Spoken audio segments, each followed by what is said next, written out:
But I want to point out to you something else very simple. Love is not a choice, it's a commandment.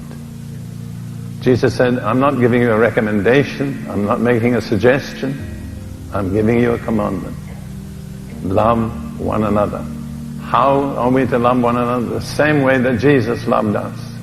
That is an unselfish, self-giving, seeking first the good of others. Jesus said, if you will have that kind of love, the whole world will sit up and take notice, because they don't see it. They don't see it anywhere. What they see is selfishness, self-seeking, grabbing. You can revolutionize a whole situation by demonstrating the love of God. But bear in mind, it's not an option, it's not a recommendation, it's not a suggestion, it is a commandment. That's right. And so if we don't do it, what are we? In one simple word, we're disobedient. That's right. So we have two options. We can either love one another the way Jesus loved us and be obedient, or we can fail to love one another and be disobedient. But remember, this is not a suggestion. It's not a recommendation. Jesus said very clearly and precisely, it is a commandment. And he said it's a new commandment. The Jewish people were used to the 10 commandments of Moses. In a certain sense, you could call this maybe the 11th commandment. And I believe it comprehends all the 10 commandments. If we do this, we're keeping all the commandments. By this, all will know that you are my disciples, if you have love one for another. Now let's go on with this list of corruption. I'm running out of my time now, but anyhow. Verse 2, men will be lovers of themselves, lovers of money, boasters, proud, blasphemers, disobedient to parents, unthankful, unholy, unloving, unforgiving, slanderers, without self-control, brutal, despisers of good, traitors, headstrong, haughty, lovers of pleasure rather than lovers of God. There are 18 distinct moral blemishes in that list. We won't take time to go into them all. But in the time that I've lived in the Western world, in nations such as Britain, the United States, Scandinavia, Germany, nations which I'm familiar with, almost every one of these moral blemishes is much more manifest than it was 50 years ago. Many of you who are in the same sort of age bracket as I am will agree with that statement, I'm sure. We have witnessed a process of corruption in our society, and it's continuing, and it cannot be reversed.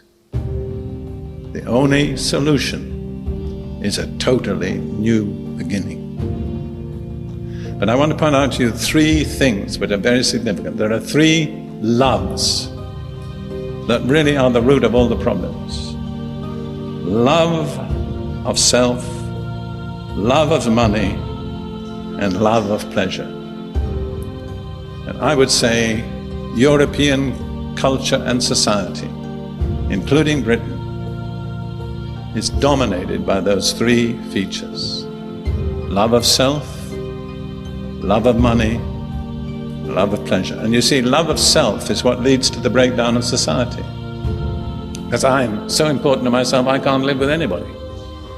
Nobody is good enough for me. Nobody does things the way I want. Statistics show that in the United States today, the average number of people in a household is 1.7. Two people can't live together any longer. What's the cause? Love of self. I want things my way. It's my convenience that matters. I'm important. Cater to me. And if you don't, take care of yourself. I'll get on without you.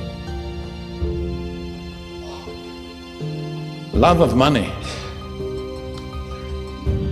I think the one major spiritual power that dominates Western society is mammon. Basically, in the contemporary culture today, if a thing makes money, that justifies it. No other argument is needed. Even pornography is called a billion-dollar industry.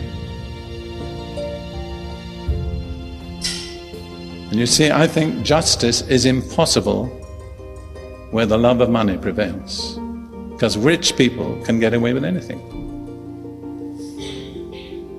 They can buy their way out of anything. They're just as guilty in most cases as the poor, but their wealth is a protection for the time being, but remember, not forever. And then love of pleasure. There was a slogan that went right through the United States that sums it up. If it feels good, do it. That's the contemporary way of describing love of pleasure. But I've talked to many people who were in the Jesus movement in the 1960s, 1970s. They discovered that though it felt good, it didn't do good. And at the end of 10 or 15 years, they were wrecks, physically, morally, and spiritually. Then the next phrase is the most frightening of all. That's in verse 5. At the end of this list, it says, having a form of godliness, but denying its power. And from such people turn away. Now, I don't believe the Bible would call anything that was unchristian godliness. So we're talking about some form of Christianity. But it's a form that denies its power. In the context, what is the power that is denied? The power to change people. So now, we don't call homosexuality sin, we call it a sickness. We don't try to change them, we just arrange ways to live with them. And incidentally, homosexuality is just one sin amongst countless others. I'm not singling them out by any means, just pointing out that basically the church has lost the faith to see people changed. And so it invents ways to live with them the way they are. A commandment I give you, that you love one another as I also have loved you. And there's no options as to the kind of love. It's not a self-seeking, self-gratifying love. It's a self-giving love. A love that lays down its life for those whom we love. That's very simple, very basic, and very seldom practiced. If you were to ask most people in America today what their impression of the Christian church is, they would not speak in terms of love. That isn't the way the world sees us. There are wonderful and glorious exceptions, but basically they see us as religious people, people with a set of rules, people who meet inside strange buildings that they never really feel they want to go into, because they have never been confronted with the real testimony